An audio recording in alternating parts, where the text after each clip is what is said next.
आप सभी को मेरी तरफ से जय माता दी। आज मैं आपको ले चलता हूँ एक ऐसे दरबार में जिसे स्वर्ग सा सुंदर कहा जाता है और जो सच में स्वर्ग की धरती पर मौजूद है। हम आज 2025 की यात्रा की शुरुआत कर रहे हैं और 7 जुलाई को हमारी यात्रा शुरू होती है और हम निकल जाते हैं मिंदल और मचेल माता की यात्रा पर। राजौरी से हम निकलते हैं और हमारा पहला पड़ाव रहता है कटरा माता वैष्णो देवी के दरबार। वहां पर हम माथा टेकते हुए निकल जाते हैं रास्ते से और हम पहुंच जाते हैं उधमपुर। फिर उधमपुर से चनैनी नेशनल हाईवे जो टनल है, टनल से गुजरने के बाद हम बटोत के रास्ते होते हुए असर बगर से होते हुए किश्तवाड़ और डोडा की धरती को नमन करने के बाद हम रात में रास्ते में रुकते हैं। वहां पर हम मैगी या कोई चीज बनाकर खाते हैं क्योंकि भूख भी लगी हुई थी और उसके बाद हम निकल चलते हैं गुलाबगढ़। रात को हम गुलाबगढ़ में रुकते हैं और वहीं रहते हैं और दूसरे दिन हमारी यात्रा शुरू हो जाती है मिंदल के लिए। मिंदल माता की यात्रा पर निकलते समय रास्ते में खूबसूरत नज़ारे देखते हुए, पहाड़ों से बहता हुआ पानी और कठिन रास्ते जिसे किल्लर रोड के नाम से लोग जानते हैं, यानी पांगी वैली।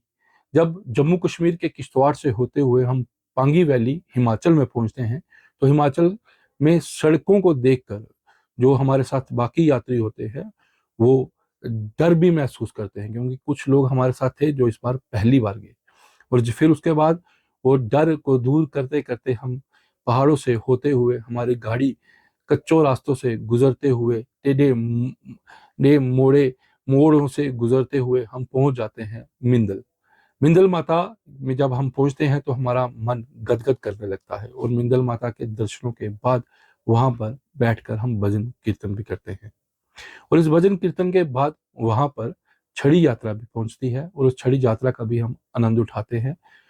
पाडरी ढोल बजते हैं, नगाड़े बजते हैं, जिसे ये पाडरी री ही बजाते हैं और जिसे ये माता की धुन कहा जाता है। कहते हैं कि पाडरी ताल पर माता नाचती है, चाहे वो मिंदल में हो चाहे वो मचेल में हो।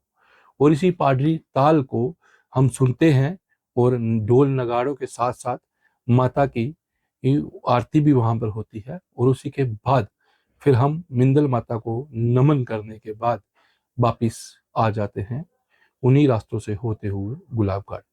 रात में हम गुलाबगढ़ रुकते हैं और फिर दूसरे दिन हमारी यात्रा सुबह 7 बजे शुरू होती है।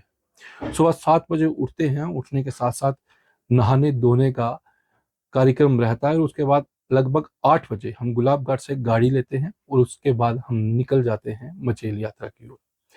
और मचेल यात्रा की रास्ते पे जब हम जाते हैं तो आपको पता होगा कि पहले मचेल माता के दरबार जाने के लिए 32 किलोमीटर का सफर गुलाबगढ़ से मचेल माता के लिए लगता था और 32 किलोमीटर पैदल जाना पड़ता था और कच्चे रास्तों से होते हुए मचेल दरबार पहुंचा जाता था।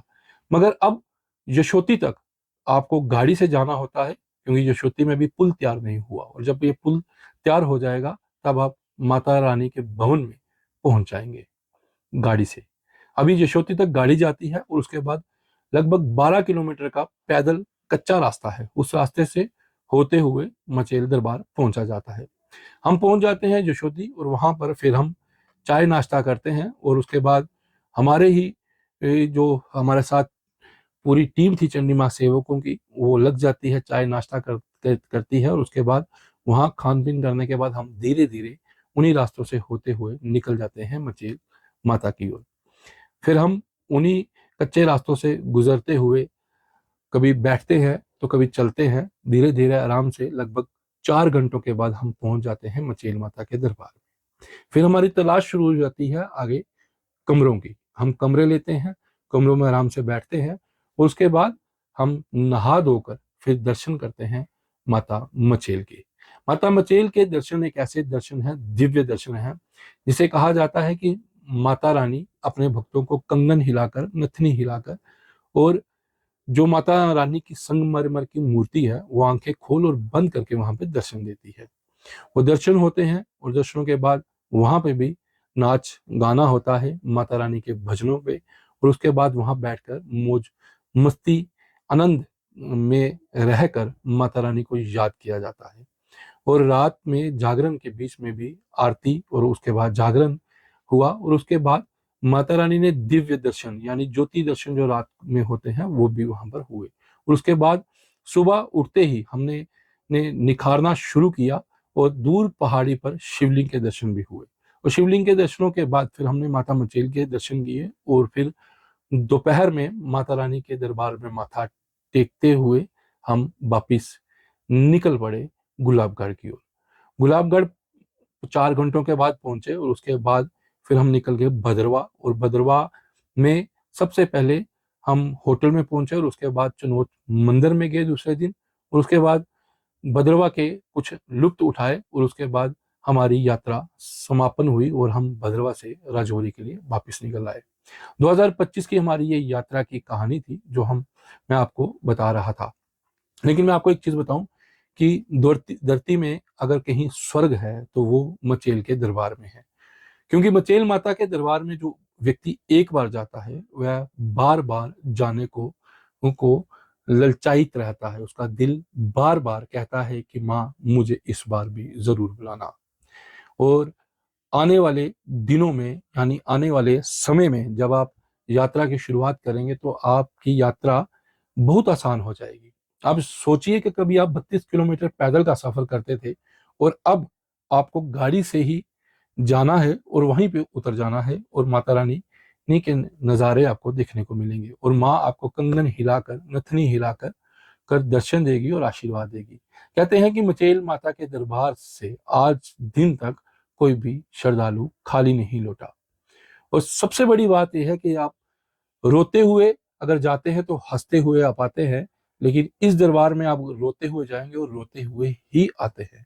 क्योंकि जब आप वापिस यात्रा को खत्म करते हैं या माँ के दरबार से जब वापिस आने लगते हैं तो आपकी आंखों में खुद ब खुद आंसू आ जाते हैं, क्योंकि माँ से बिछड़ने का गम सताने लगता है, और दिल कहता है कि माँ अगली बरस भी तो हमें जरूर बुलाना।